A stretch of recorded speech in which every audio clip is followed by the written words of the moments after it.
Welcome back to the Altars and Ashes podcast, a show for saints called to faithfulness in a hostile age. The altars of God still burn, even as the world turns to ash. Here we remember that our King is on his throne, his kingdom cannot be shaken, and our task is to build, worship, and endure until he comes. I'm Balthazar Declan Fleming. I'm Robbie Stringer. I'm Austin Tucker. And today we are talking about the three fronts of persecution.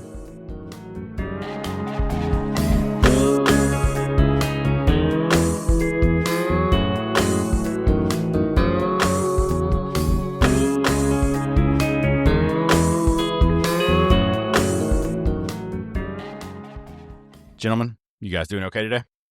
It's a good, this is our last episode of the season. Nope, we got one more. We got one more? More after this. So there's episode 10, then 11. Oh, 11's the last episode. That's right. Then we're going to move on to season 2, and maybe we'll change some things up. So when we get to season 2, is it like Fortnite? Do we get like different characters? And I don't know anything about Fortnite. Okay. I don't have kids that age yet. Okay. Well, my kids are growing past that age, but okay. Yeah. Okay. Yeah, so I don't know enough, but we can definitely give some like rewards. I or think some we levels. should get like Robbie a bunny suit or something like that. What do you think, Robbie?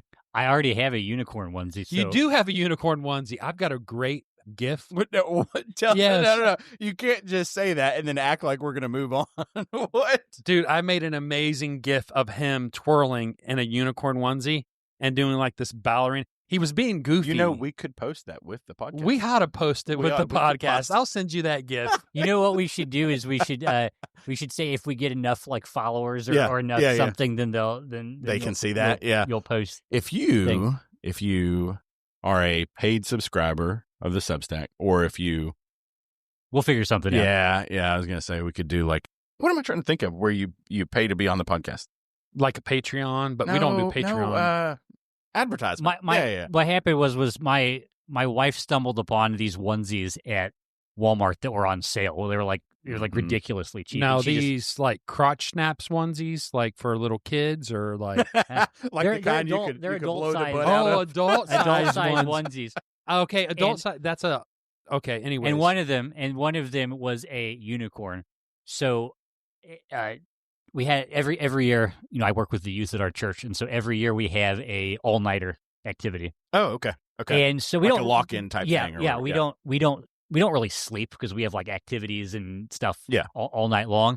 But some people do like come and bring like pajama type stuff to change into eventually, just to be more comfortable. And so just to completely like shock everyone. Yeah. Like I just showed up in a onesie of a unicorn. Unicorn onesie. So, I bet that did shock people. It did. He also has a full-size banana suit outfit too. That's from Halloween. Yeah. He has some really cool wigs. You have some pretty funny stuff. Yeah, I mean, I've been working with youth for a long time, so they give me an excuse to to do something just crazy. Have like a bunch It of weird, gives him an excuse, like he doesn't long to do it all He's year like, long. Why do you think I went into working with youth? So you could dress up. Yes. So that way, when someone's like, "Why do you have a unicorn onesie?" I work with the youth. It's just part of the job. It's really just part of the job. I don't want to. I just can't help myself. Yep. Well, this went a different place than I thought it was going to. But there you go. All right. So the three fronts of persecution. We're talking about how hostility towards Christian rises in three different stages. There's pressure, policy, and the sword. Most believers in the West live in the first flame. Some are beginning to feel the second, and many brothers and sisters across the world already stand in the third. But every flame has the same purpose: to refine the church and reveal the true worshipers. So, first level, what do you guys think? So what I've done is I've sort of put a 3-tiered system here on different levels of persecution. And the first level I've called the soft war. And so those are things like social exclusion, ridicule. Thinking about, you hear people talk about Christianity and be like, you really believe that? Like you actually believe that, and they ridicule you. Can I say something just to frame this? Sure. Quick? I would love it if you'd frame it for me. I think that a lot of people think that if we're just nice enough, then the world will like us. Mm-hmm.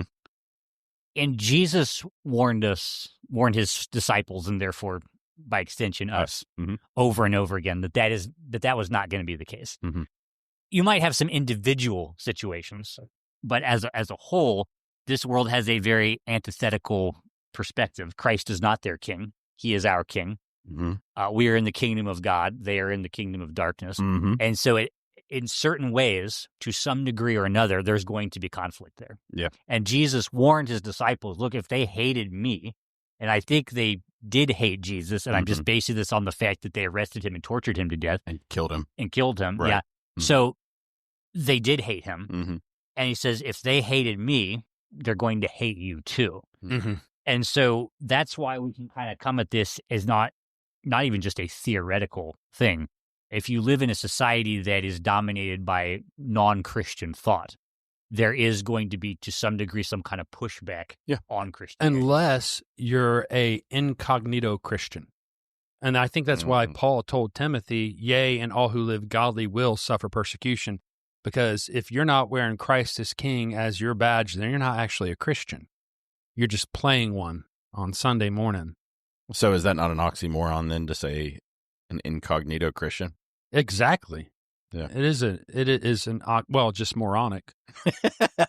Just moronic. I think the oxy is a little beneficial. Okay. All right. I got you. Isn't there somebody that was one of the Pharisees that the Bible talks about being kind of like a secret believer at one point? Am I imagining that? I don't know that you're imagining it, but I can't remember without a name. It might have been. Who's the guy who asked for Jesus' body? Oh, Joseph of Arimathea. Because wasn't he one? He was one of the Pharisees. Was he right? a Pharisee? I knew he was like a wealthy. I'd look it up, but I don't know which gospel I'm thinking of right now. But even then, in a situation like that, you're going to have to make a decision at some point. Like even he asked for Jesus's body. There was a point where he had to make a decision. There is a point where he had to step out and do that. And I think the same with who's the other Pharisee, Nicodemus, as well. You ever notice Robbie really knows the Pharisees well? How much time do you spend studying the Pharisees? You like the Pharisees? I have to be used to. I hang out with you guys so much. I gotta understand them. Back on us. At least it's not the Sadducees that he likes. Yeah. An easy way to remember the difference between the Pharisees and Sadducees, which I know you guys know this, but we might have some listeners that don't know this. So the Pharisees believe. Wait, before that, are you talking about? Are you being real? I'm being real. Oh, okay, all right. I thought he was going to say the Pharisees weren't fair. You see? Yeah. No, the Sadducees were sad. You see? Well, that is how you remember. So the Pharisees believed in like miracles, resurrection, all these things. The Sadducees didn't. That's why you were sad. That's how I always remember the difference between them. The Pharisees were essentially the religious conservatives. Right. Yes. Right. And the Sadducees were the religious liberals of their day. Yeah. Except for we're defining liberalism, conservatism, not by our current definition of liberalism and conservatism. I was going to say it's different enough, it's changed. but it's similar enough I think it's similar enough where the Pharisees were very strict. They didn't want to the whole change scriptures anything. is literally true. Fundamental, but like extra biblical. Yes. Like they added laws. That's true. That's definitely true. They added stuff to it. Well, this is a really good outline. It's funny. It's so good that when I read it, I thought, I swear I've seen this before. But this is your. Yeah. Now I'm not saying that there's not somebody else that has also done something similar, but yeah. I didn't go pull it from somewhere. This is a pattern that. Yeah. The more I'm reading it through, I'm sitting there going, this is the pattern of what's exactly happened in the U.S. Yeah. It starts soft, and that's social why I said the soft pressure. And so. And it started off with. Listen, you leave your religion at home. Right. We don't talk religion. You can be a Christian. It started off with the majority of society being Christian, but saying we're not going to talk about it in public. Mm-hmm. I feel like we've talked about that recently. I feel like it. Maybe like a week ago. Or like an hour ago if we're doubling. Depending on... Well, I'm talking from the perspective of the listener. Audience. Yep. That's because, audience, I care about you. I think about things from your perspective. He's empathizing with the audience. I'm a man of the people. We talked about such that, a Sadducee. Yeah. Go put your unicorn onesie on, dude. I will. So to me, this is really, what's the word I'm looking for? Relevant. Yeah. I guess in my life, most of our listeners probably know just some of the things that have gone down, but like losses of opportunities because of your beliefs would be first level. Large opportunities. Yeah, it could be large opportunities. But that would be part of the first level of persecution, a soft war. You're not getting killed. You're not getting hurt. Nobody's throwing you in jail, but you miss out on some opportunities. You get ridiculed, you get isolated, you get named certain things for your beliefs. And so some of the examples that I put, and we can maybe just talk through these, is workplace hostility. Think about like social media shaming or canceling, like you're not allowed to post certain things. Well, that's because the Christian worldview is intolerant. Defined by their definition of tolerance. Exactly. Yeah. Which is the reason why I won't play their game. Yeah. Yep. But I have the ability, because I have a job where I can't be canceled as easy, not to play their game. Yeah, that's right. That's right. Even family tension. So, if you believe a certain thing and your family believes something different, or your friend group or whatever believes something different, you can be sort of isolated or excommunicated almost, if you will. So let's talk through those. You guys seen any examples like that in real life? Have you, or let me say it this way. Obviously you've seen them, but have you felt any of this? Have you ever felt like you've had any sort of pressure to believe a certain thing? Are you asking me if I ever posted anything on Facebook or X that was controversial? Have you ever had anything canceled on Facebook or X because I have been banned from Facebook several times. Okay. Yep. And I'm not that controversial of a person, Robbie. Don't smirk. Yeah. I'm playing. But I do have. You're straight down the middle as far as I can tell. I tend to be by your standards. Yes. Exactly. Exactly. I really need to work on roughing you up a little bit, honestly, because you're too soft. I think I'm too rough. Yeah. Yeah. I've gotten softer, and here's the weird thing: over time, as my faith has grown, I've gotten softer in some areas. In other words, I'm more patient with the baby Christians. Yeah. But I am way less patient with Christians and fools. Oh, yeah. Okay. The Christians that put on the badge of Christ and wear his name in vain make me madder than they ever had. Yeah. And I don't know why it does, but it does. But I think part of that is the soft war. We are so bombarded with be kind, don't push, this, you don't need to be rough. And even the soft war even goes to the feminization of the culture. So men can talk very bluntly and frankly. When you say something to me, I don't go, what'd you mean by that tone? Well, your tone was a little different. I hear what you say, and I take what you say at face value. Right. But the feminization of the culture has even been a kind of soft war against manhood in our culture. Oh, yeah, for sure. Yeah, I mean, we got to watch how we say for the feminine. What would you call that? Not wiles, the feminine. I don't know what that means.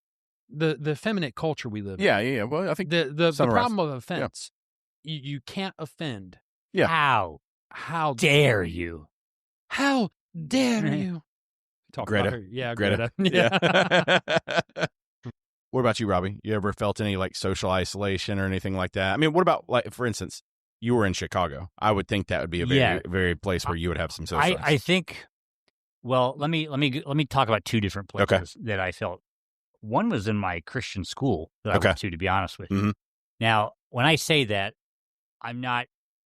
It would have been much worse, I'm sure, if I'd been in the local public school. Yeah. Right. So I'm not trying, and I know that there's many people who have had to go in much more difficult situations than the one I'm talking about here. So I'm not saying anyone needs to feel sorry for me or that, I'm so persecuted or anything like that. Yeah. But I was very aware in my Christian school that most people did not act like Christians. They did not talk like Christians, especially the males in our school. Okay. When you went into the locker room and stuff like that. And so there was definitely, if you were going to live as a Christian and if you were going to speak up as a Christian, there definitely was a social cost to that.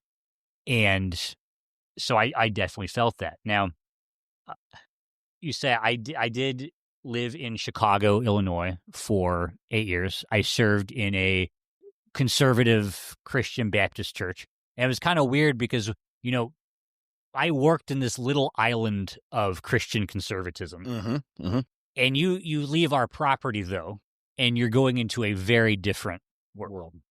And I will say my my Bible college that I went to probably did not prepare me for that.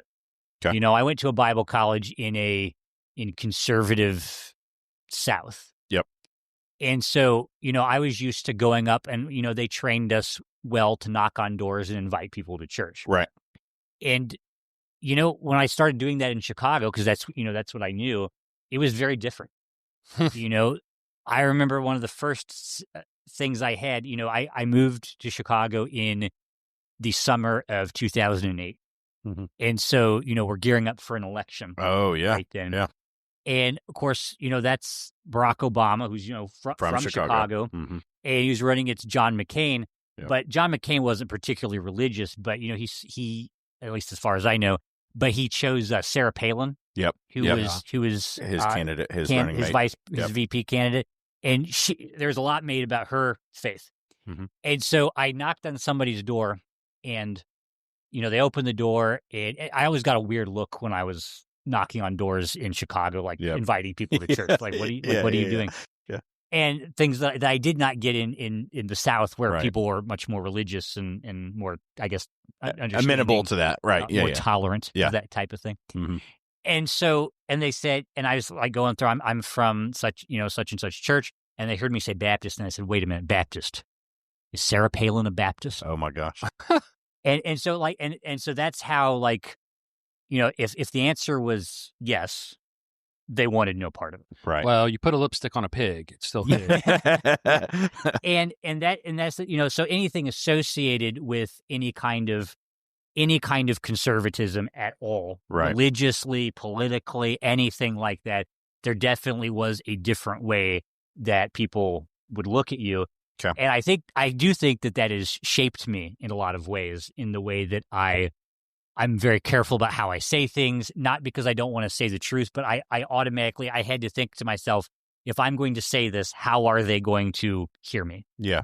And what's the next thing I need to be able to say? Right, exactly. And like, I remember I was invited, I happened to be, this was another time where I was going down a street, and I think I walked by like a yard sale. Mm-hmm. So there's different people around, and I invited the people that are at the yard sale, and they asked me if we were a gay affirming church.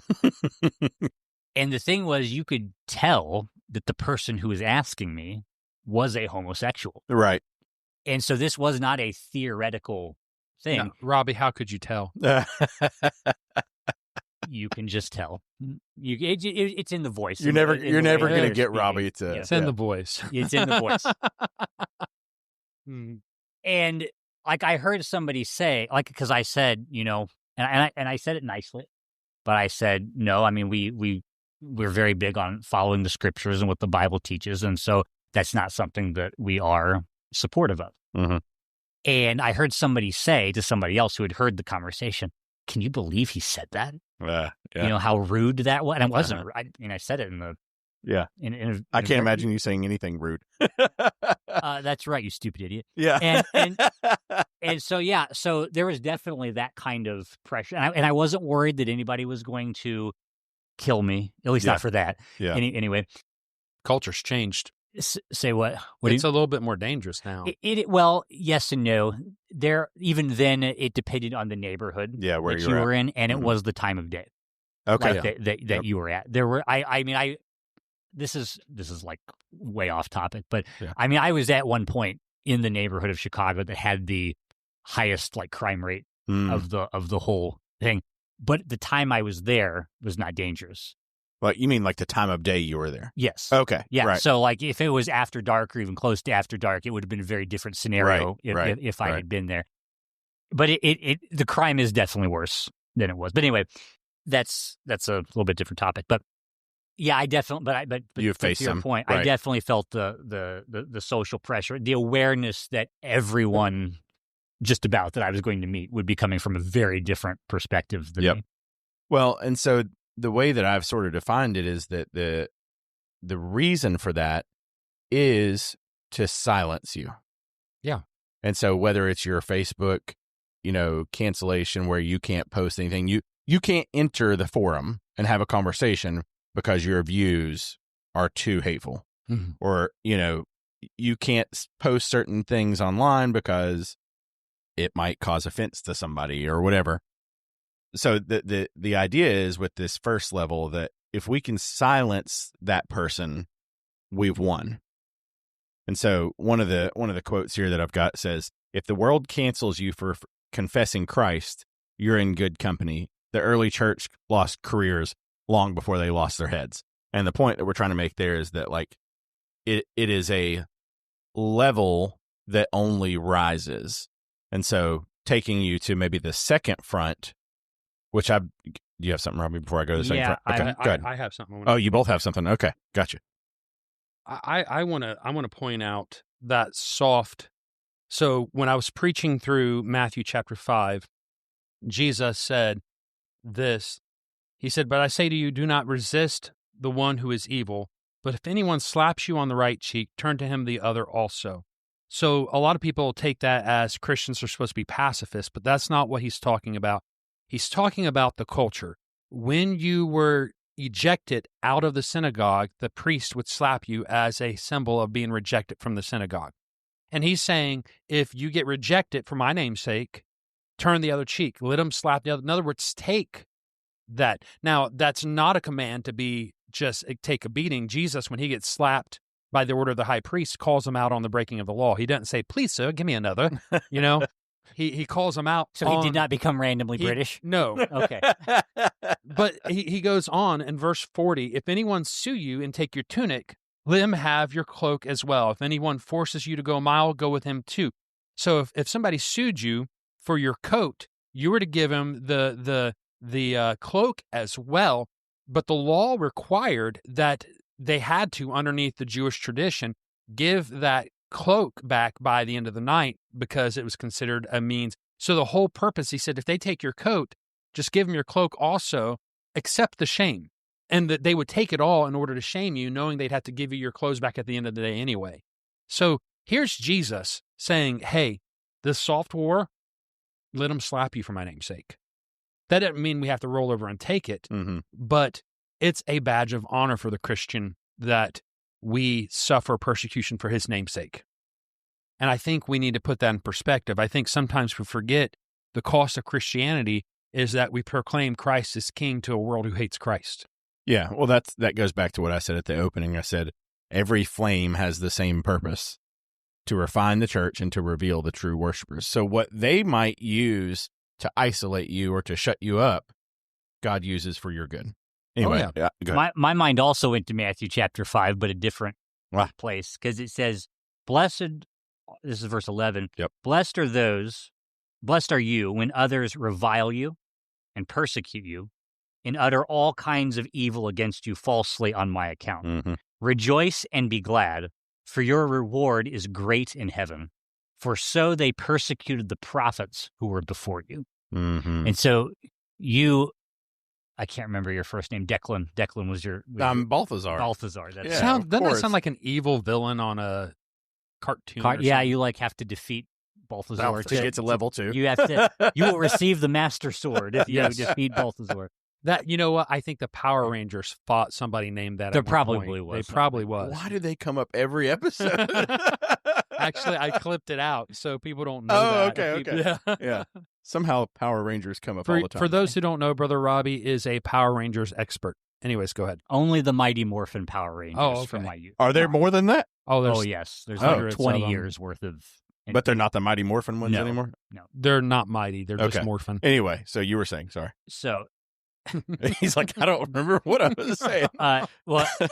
So I just read Matthew 5, 11, and 12, and it says, you're blessed when others persecute you. And that might seem counterintuitive. You might say, well, that's not good at all. Yeah. But he says the reason is that it's good is, number one, he says your reward is great in heaven.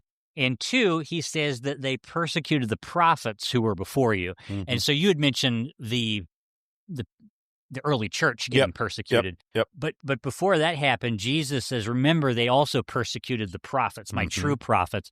So in other words, I guess what we're both saying here by bringing up the prophets, by bringing up the people of the early church, if people are opposing us, then we are in good company. Amen. Yeah, it's not a new thing. I mean, we had a whole episode about Daniel, right, in Babylon. I mean, you think about Joseph in Egypt, not that he was He wasn't in that episode, was he? We just talked No, about we Daniel. hadn't talked about Joseph. Right, yeah. But J.C. Ryle puts it this way, summarizing exactly what we both said. If I must choose between the friendship of Christ and the favor of the crowd, give me the cross and the company of the crucified. I like that. Do you think that if I must choose between the friendship of Christ and the favor of the crowd, give me the cross and the company of the crucified, J.C. Ryle. It's good. Do you think that many people's view of Jesus, though, give people the impression that if we love Jesus, we will get the favor of the crowd? Like an idea that Jesus would never be offensive. He would never, condemn anybody. I mean, that is a particular view of Jesus that some people do promote. And I'm, of course, not saying that. Well, that's I an would accurate say view of Jesus. People strive for that view to the point where they distort the gospel in order to be accepted by the world. And it's not the gospel at all. Now, will there be a day when everybody accepts Christ? I believe it. I believe it. Well, I feel like I say this almost every episode too, but Aaron Ren's 3 different levels, right? Like we're, the positive world, the neutral world, and the negative world. If you are in the positive world, where it's a good thing to be a Christian, then you might expect to, when you proclaim Christ, receive positive feedback. So if you were born as a Puritan in like early Massachusetts colony, right? Yeah, you would actually be in a situation where the majority would be Christian, and the laws would be Christian, right? And so when you proclaim Christ and His kingdom, you were in the majority, and you were fine. It was good. But even back in those days, like when Calvin came into Geneva, it was supposed to be a Christian town with Christian laws and Christian governing, but it had become extremely ungodly, and the preaching of the cross was not popular at first. His little the part of Geneva that he was in was like a borough in an area that wasn't Christian at all. Well, in his proclamation, post tenebras lux. Did I say that right? Post tenebras lux. Tenebras lux. That from darkness to light, after the darkness comes to light. That was his battle cry for that area, because he knew he stepped into a dark borough that once was Christian, which tells us slipping can happen quickly. Well, I just mentioned the Massachusetts colony that was founded by Puritans. I mean, that's the same area that Jonathan Edwards later on would preach his sermons, and it would lead to the Great Awakening. Yep. Why did they need an awakening? Because spiritually they had gone to sleep from what their forefathers. Well, and then by the end of his ministry, he got kicked out of the church for that. Yep. You know what I mean? So, which and it's funny because you look at God's providence. He goes from there to become the president of Princeton and to lay some foundations that academically still affect us to this day. He's considered, even by the secularists, to be one of the most brilliant American minds ever. Yeah, they call him the last Puritan, really. Even though he was like after time was. He like couldn't write worth crap. I didn't know. Yeah, so he wrote everything in his own shorthand that he developed because he was not very articulate at writing. And so to this day, there are libraries full of his thoughts that they have not been able to translate for people to be able to read. Maybe his mind just worked. I think he was just at ADD, a level man. above us or something. He's just ADD and brilliant. That's why you guys are better writers than me, because I'm just so brilliant. Yeah. I'm just not able to. You actually just can't even bring your mind down yeah. to the level to write. I understand. That must be tough on you. The only great writer at this time, is this Balthazar this time? Balthazar. I can't even say the name. He's the only good writer. B.D. Fleming. B.D. Fleming is the only good author at this table. The other one just pretends. That's all good. All right, so let's talk about second level. Second level, we mentioned Daniel a second ago. So policy, right? When things are put in place and codified to try and stop Christians from proclaiming Christ, or when they are put in place to worship something different, in his case, that would be a second level.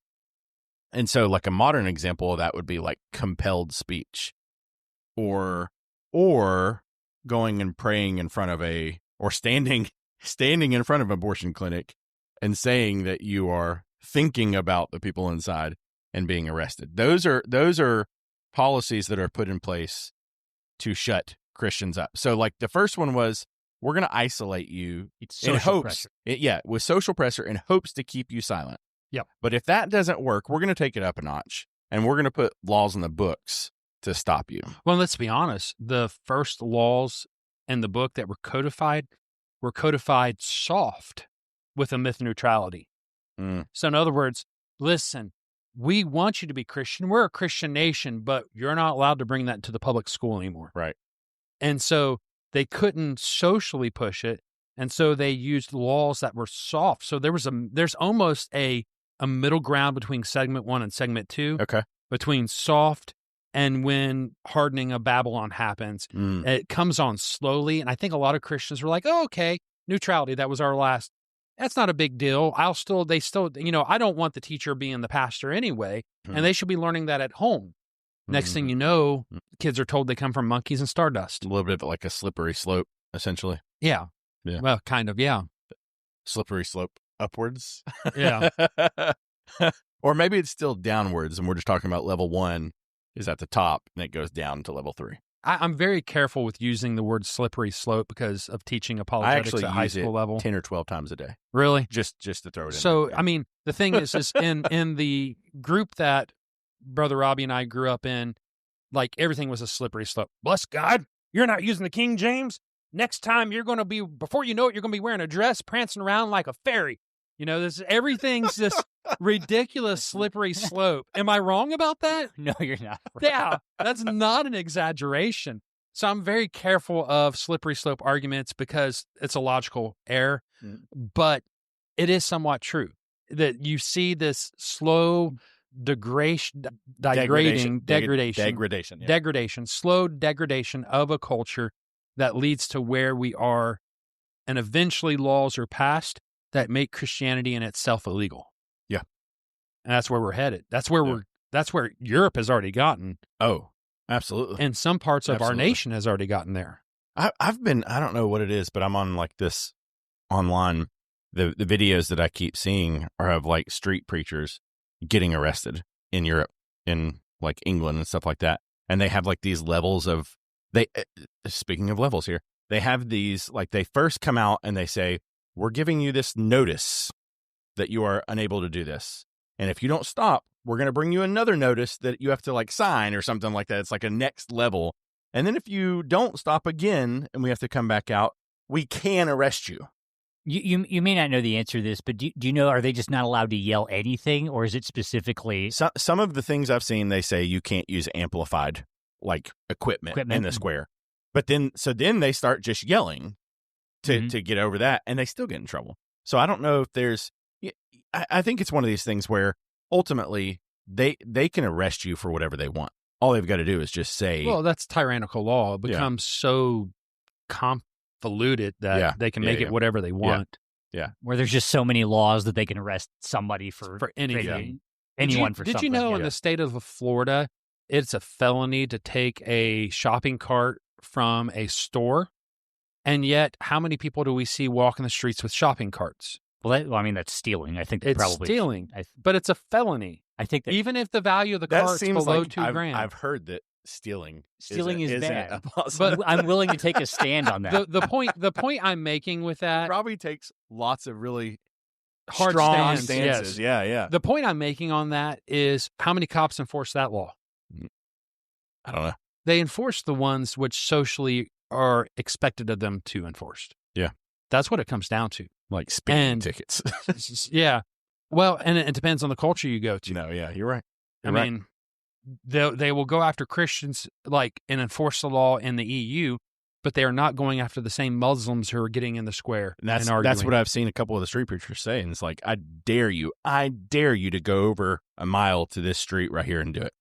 You won't do it. Mm-hmm.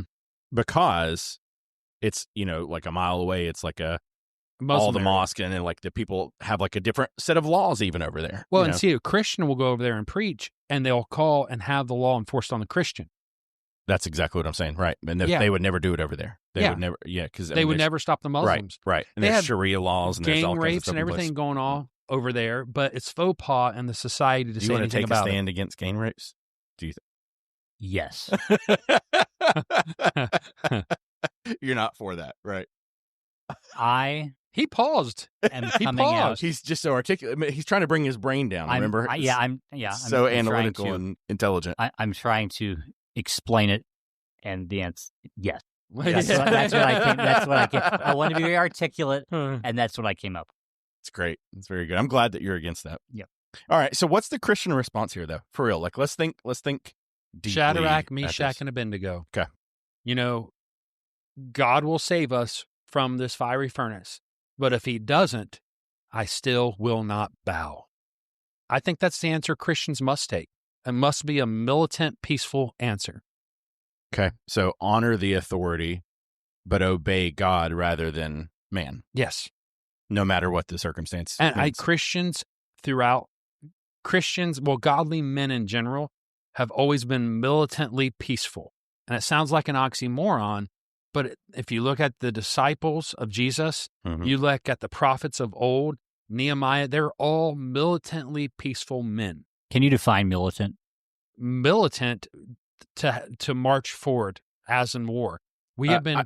I'll define it as like a tone of defiance, not necessarily rebellion, right? That shows up in all your writings. It does. It does. You're right.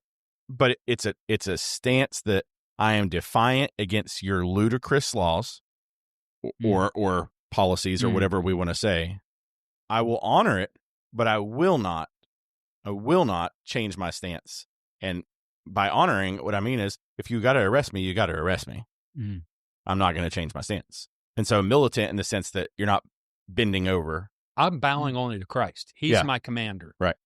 But I'm also not firebombing like all these other organizations that the news was telling us were peaceful protesters a few years ago. It's like, I will not back down. You can keep arresting me, and God will raise up another man after me. Yeah. I think it's not complying to me. That's what militant obedience to Christ looks like to me. Is not complying to the rules of this world, but instead defying them and good. And Austin, you were saying that that Christians have been militantly what was the phrase? Militantly peaceful. Militantly peaceful. Yes. So how would being defiant but in a peaceful way?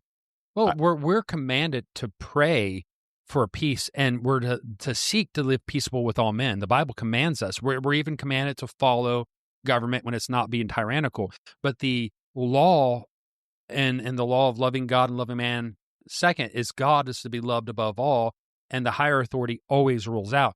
And so what God has commanded as king is what's commanded. And so when man has a commandment contrary to God's word, I obey God, and I do it with a reverence, but I do it in obedience to Christ. Tell me if this is a good example of this. Jesus, I think at one point says to respect the Pharisees' position, but do not respect them and how they behave. And so Jesus speaks out against the Pharisees over and over again, and sometimes pretty harsh language. But he's not saying go kill the Pharisees. I think let's just use real world example that we all inherently know. In 2021, 2020, 2021, all these laws, again, the masking laws and all that, right? And Doug Wilson's church up there in Moscow goes and does the psalm sing. Even though there was a law in the book saying you may not do this. And they went and sang, and they respected the authorities in the sense that when the cops came out, they didn't fight the cops. They put their hands behind their back and got arrested, knowing good and well that they were in the right. They respected the authorities, didn't fight them, but they did not comply with them. That's actual peaceful protest. That's what a peaceful protest is. Exactly what you're a mostly peaceful protest. Not a mostly peaceful protest. Yeah. So a militant peace is, I will not comply to your rules that do not honor Christ. I will continue to do them. I will not fight you when you come arrest me. And when you slap me on the cheek, I'll turn the other. I will take the consequences for Christ. But and at the same time, we need to point our finger at the government and be like, you're being tyrannical. Correct. You're testing God. Correct. So go ahead. Well, and nothing does that better than watching somebody be militantly peaceful. Yes. Because everybody else around is watching going, they weren't really doing anything wrong. They didn't fight back.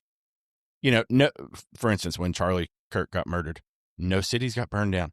No, revival broke out somewhat. Correct. And so the point is, like, a militant peacefulness is in defiance of the law that isn't, if it's a godly law, then you don't defy that, right? But if it is a law that is meant to silence and meant to, like put pressure on you, some sort of social pressure, then you defy it and you deal with the outcome, whatever it is. Psalms 2, and I don't have it in front of me. Why do nations rage? Why do nations rage? Yep. It says the kings of the earth, and I'm putting in my own words, their thought is we are going to blot out his name.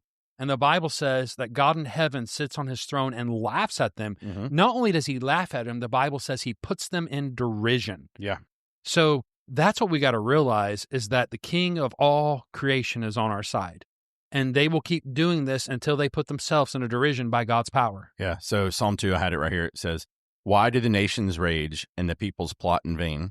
The kings of the earth set themselves, and the rulers take counsel together against the Lord and against his anointed, saying, let us burst their bonds apart and cast away their cords from us.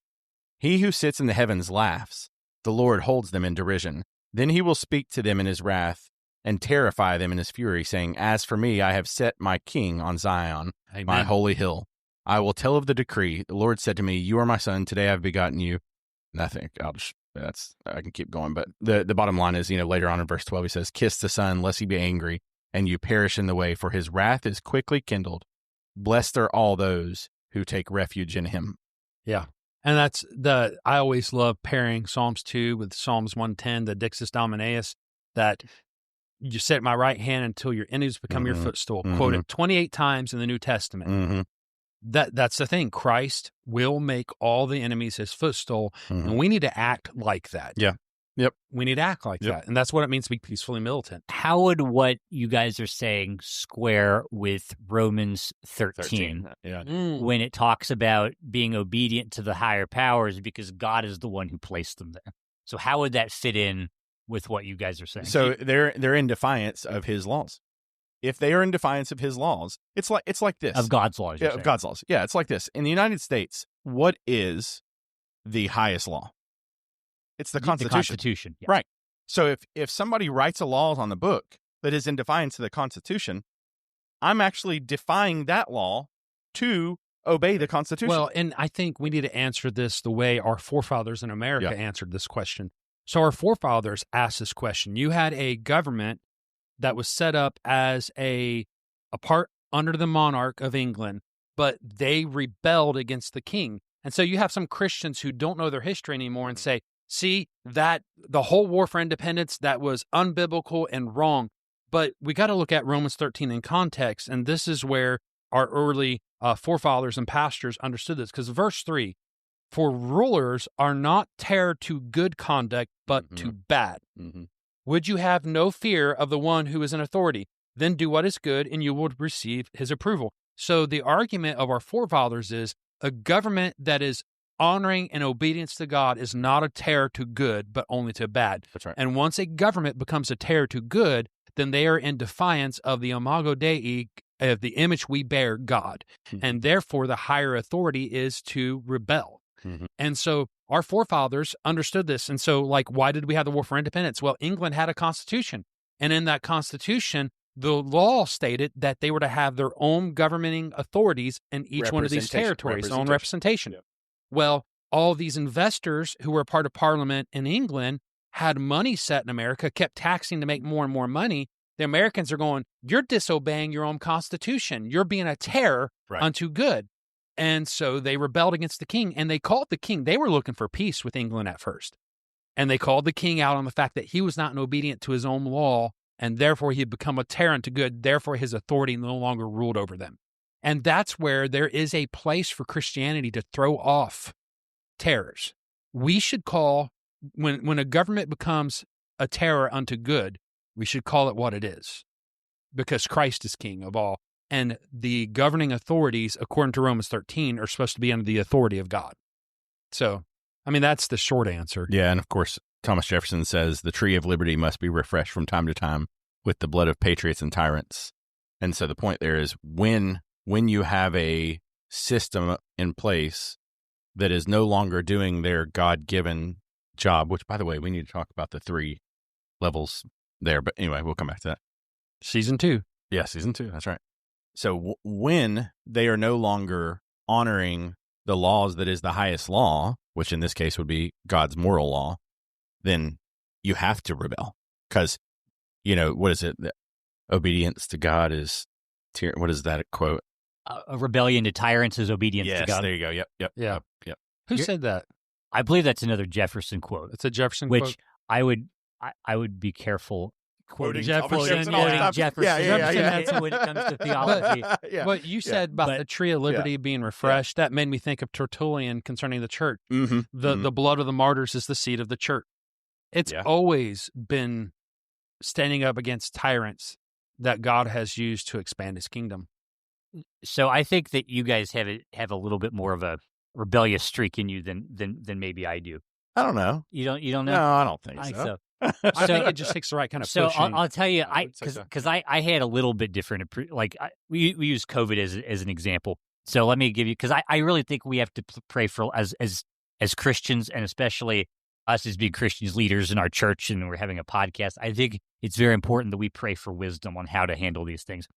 For me personally, when it came to the COVID stuff, my first reaction was to try to give the government the benefit of the doubt that it was being done to keep people safe. I never give the government the benefit of the doubt. Go ahead. Well, I'm just might have then, definitely not now. Well, when I say benefit of the doubt, what I mean is that seeking to obey the higher authorities as the Bible tells me to do.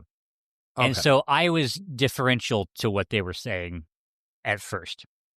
And there's a lot of people that were like defiant. You mentioned some of them, and there were others.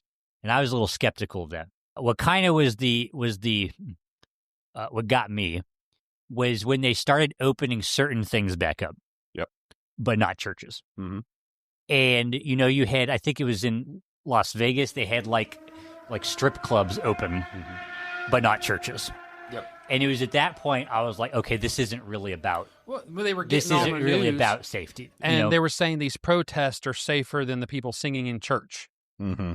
That and there was over and over like the various protests that they had, and then you also had people that were in government leadership being caught breaking their own laws, and then it became clear that these people did not actually believe the things that they were saying. I think it was good because it made the people go, wait, those people who are governing almost have a rule for thee but not for me, right? Mentality, and that makes me go, wait, you're not above the law. It made me disrespect so many of my leaders. I always, it's funny. You said early, respect the office of the Pharisee, but not the Pharisee themselves. And I've always had the mentality, and I've taught my kids, as an American, we respect the office of the president, but we don't always respect the president himself. Right. I mean, that's even true of our current president. There's a lot about him I respect. Other things I'm like, the previous president, even more, I hardly ever respected him. I'm not even sure if he even knew he was a human being anymore. So I think he had, whether he was even sentient or not. Yeah, he just kind of like disappeared. So what would you? Maybe I shouldn't even go down this path, but you're going to anyway. Either we're going down it now, or we're going to do a podcast about it. But in Acts chapter 5 says we must obey God rather than men, right? And then you got Daniel. We talked about him the whole episode. Like, right. There was no passage necessarily there saying pray for them. Now there are passages in the Bible saying we're praying for our leaders, right? Mm-hmm. So I'm not saying we don't pray for them, but when you know that they are openly in defiance, and you have these examples for years upon end, I think it's fair to say you still pray for them and pray for wisdom and how to deal with those circumstances. But I think it's okay to assume that they're not playing a fair game anymore, and that your whole purpose is at that point I'm going to obey God rather than man. And if their rules don't match what God's rules are, then so be it. No, I completely agree. Yeah. I think we have to be careful in saying, well, I don't like that rule, therefore God must not like that rule, therefore I can disobey it. Yeah, okay. Yeah, fair. I'm not That's saying fair. Yeah. I don't like that rule. I'm saying, is this rule contrary to God's rule and God's order and even natural theology? Well, when we're going back, what we were going back to is policies that were put in place to try and silence a Christian. Mm-hmm. So that's the genesis of the conversation, right? So we're not talking about tax on gasoline. Right. Okay, we're talking about rules that are put in place to try and silence Christians that may not be there for other people, but they are there for us. And so I think we probably could continue on that path for a whole episode. Oh, we can. So let's and move probably to should at some point. Yeah, but not I right think now. we should. We could do a whole one on like Calvinist resistance theory. We can even like taxation. I mean, we could have a whole bunch of fun with that because it is theft at the level they're going. Yeah. Yeah. So let's go to segment 3 then. The third front, the sword. And that's like open persecution, right? So you think Stephen, Polycarp, you mentioned Tertullian earlier. That's when open hostility generally turns into violence. So even, think about the level 2 that we just talked about could result in imprisonment. Right. So we talked about Paul, we talked about Daniel, and those guys faced imprisonment. But then there's another level that we haven't always seen, especially here in the West. But other places around the world, they still see it today. And sometimes it's about controlling the church, not necessarily snuffing out. Look at John Bunyan, one of our Baptist forefathers. Mm-hmm. The state said, you're allowed to be a Baptist, but you got to come to us and get a license to preach. And John Bunyan's attitude was, yeah, I'm not going through your church. I'm not going through your government. And he still preached in rebellion to the government because his mentality was the sphere of authority of the government is not over the church. Yeah. And that was a Protestant country. Yes. Yep. That's a good point. Yep. I love the story because John Bunyan was such a faithful, godly man that the prison keepers would let him out to go preach at a conference and then come back in at night. Into prison. Yeah. Wow. Yeah. It's a neat story. John Bunyan's a story I think everybody should read Pilgrim's Progress. Yeah. If he wrote that while he's in prison, He right? wrote it while he's in prison. Yeah.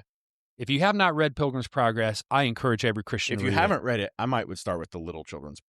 Yeah, it is a lot to digest. Yeah, but it's just deep, and it's also written in. I mean, I think they have modern ones, so you could probably do that too. But like modern English. Yeah, like modern English ones. Yeah. I was raised King James, and I read the original with no problem. It can be done. Oh, I know it. It can be done. And if you have that foundation, it's true. Then you're fine. Yeah, because I was raised with that vocabulary. Totally. Thou sayest it. I do. I dust. I dust. So what are some modern examples that you can think of? And thank God there's not as many here in the West, but there are modern examples of where this happens. I mean, what is it, Nigeria right now where maybe it's not Nigeria. Oh, they're killing they're just absolutely like hundreds, thousands. Yeah. They're desecrating them, starving them to death. Yeah. In Nigeria right now. Is it Nigeria? Yes, Nigeria. Okay. I just seen a thing on Facebook a couple days ago where Christians like, why isn't this making national news? They're saying that they're estimating, which the numbers are unknown because these tyrants don't want to keep numbers. Of course, right. But the estimate is near 20,000, I think, now Christians have died in Nigeria. It's unbelievable. China, they're taking Christians and putting them in re-education camps. And Epic Times released information 2 years ago proving that they're using these camps as organ harvesting. So in other words, they check your blood type when you move into these camps. And if somebody of importance needs an organ and you happen to be their blood type, they kill you and take your organ and just say, well, they died in the re-education camp just for being a Christian. Now, to be fair, a lot of the people in those camps in China are Darwinist right now. But there's also Christians in there. Well, I was going to say, even in Nigeria, it's probably not purely being killed just because they're Christians. Like, there's all kinds of just Well, even China unrest, persecutes multiple religions. Right. Yeah. Which is that there's your neutrality. Yeah. Right? Lack of. Yeah. Lack of neutrality. Yep. What about North Korea? Oh, yeah. That's one that I didn't mention, but well, a lot of that there. That's totalitarian. Yeah. Straight across the board. They try to control all that you see, all you hear, all you intake, and then they tell you, you live in the best nation on earth. I'll be honest. I sometimes have a hard time talking about this particular topic just because I really can't even imagine what this is like. Right. We're just so blessed here in our country. It never occurs to me that's happening. That anything like this could happen to me. And so it's all theoretical. Like I obviously would like to believe, and I do believe that if it came to it, I'd put my life, my freedom on the line. Yeah. But at the same time, it's very easy to talk like that when you don't actually have to do it. Certainly. And we have so many Christian brothers and sisters all over the world that have to deal with such different stuff than us. I imagine some of the things that we think of as persecution almost sound ludicrous. Right. That's why I was saying there's 3 levels, and like you can't compare, a martyr with somebody that got canceled from Facebook. We're talking about them in the same episode, but they're not the same thing. It's like someone rolled their eyes at me when I said I was a Christian. Right. Yeah. Well, people roll their eyes at me when I tell them there's only 2 genders now. You don't even have to say you're a Christian. Yeah, that's true. You just got to speak truth in general. Yeah. And right now, in America, we're really only facing mostly the soft and a little bit of the second level. The second level. It kind of, some of it depends, I think, on where you live. That's true. Like when I was talking about earlier, when I worked in Chicago, I mean, we had a Christian school that was running that taught creation, that was opposed to homosexuality. I think the transgender thing was just kind of right. It wasn't even something they had to talk about as much. It was, but I there was a part of me that wondered: is there going to be a day where someone comes by and says, "Yeah, this whole thing is just not and that's shutting this down." But that's the point. Like they're levels that if it's not stopped at level 1, then level 2 is easy to get to. And if level 2 is not stopped, then level 3 is easy to get to. And see, Christians have been told wrongly, you're just to obey the government. Things are just going to get worse and then Christ is going to come back. So the faster things get worse, the faster we get raptured out of here. Let's just keep our head down and be peaceful. And so you have that group of Christians. And then you have the liberal Christians that are trying to make everything palatable to the world. So the world's going, see, that's what Christianity should be, according to their definition. So then are you an affirming church? Yeah. Are you an affirming church? Yeah.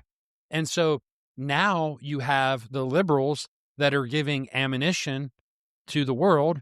You have the cowardly Christians who are just keeping their heads down.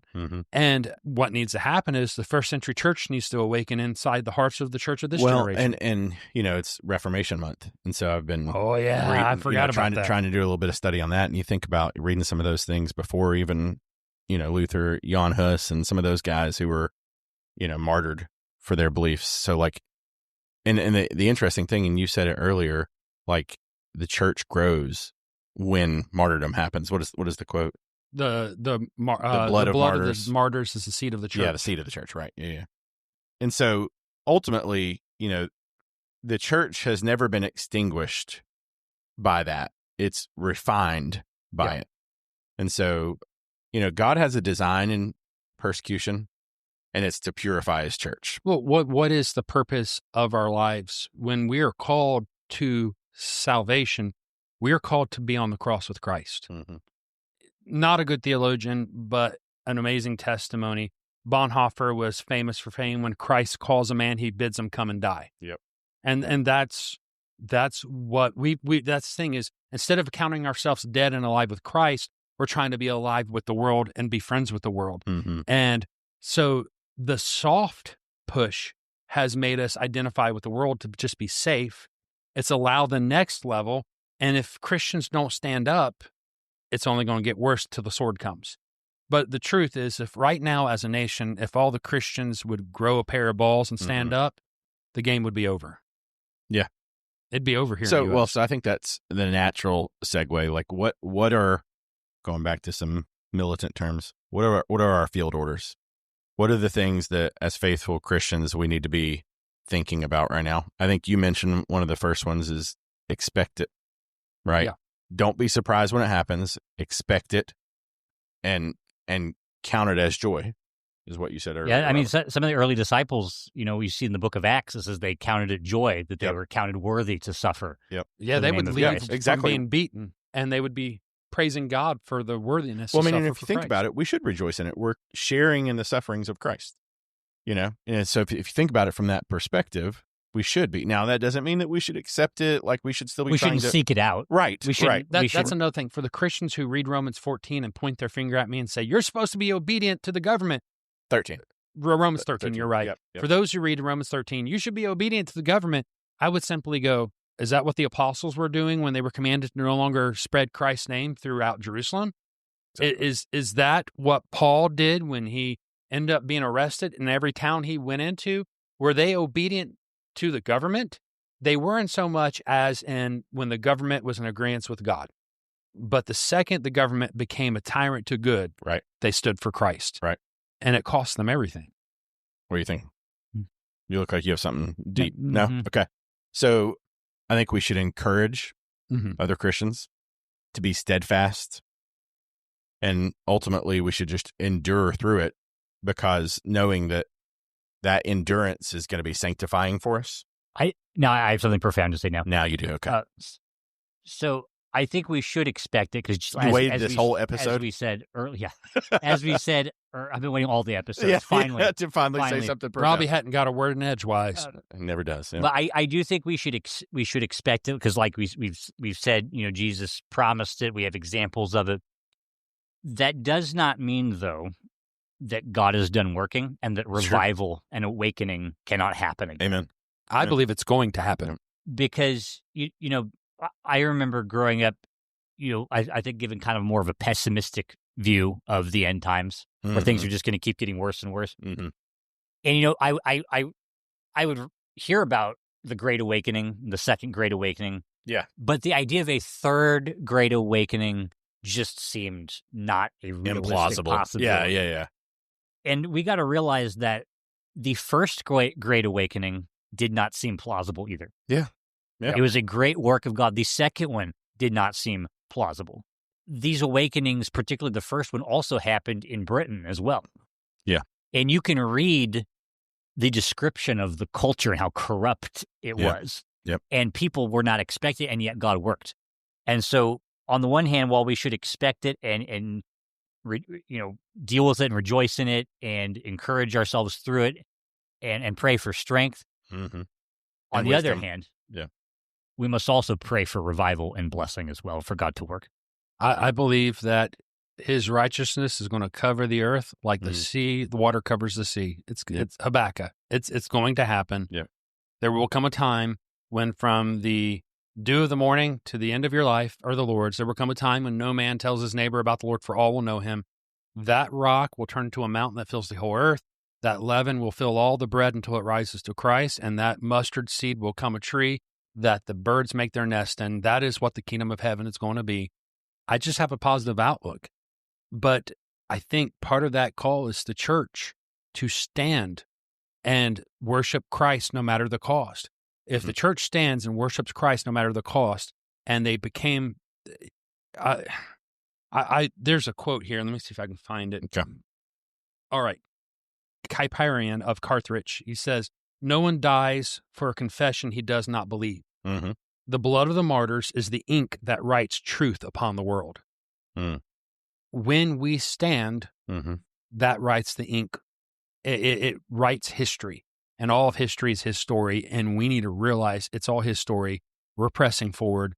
It's all his world. We're just letting everybody know, hey, by the way, get on board. Christ is king. That's right. Yeah. Get in the car, loser. Yeah. We're going shopping, loser. You got anything else? All right, cool. Well, let's summarize what we said here. Pressure tests your voice. Policy tests your conviction. And the sword tests your life. The false altars of this age will fall, so don't bow to them. Christ's kingdom will stand. Do not despair at the ashes. Instead, worship the King, build his kingdom, and keep the fire burning.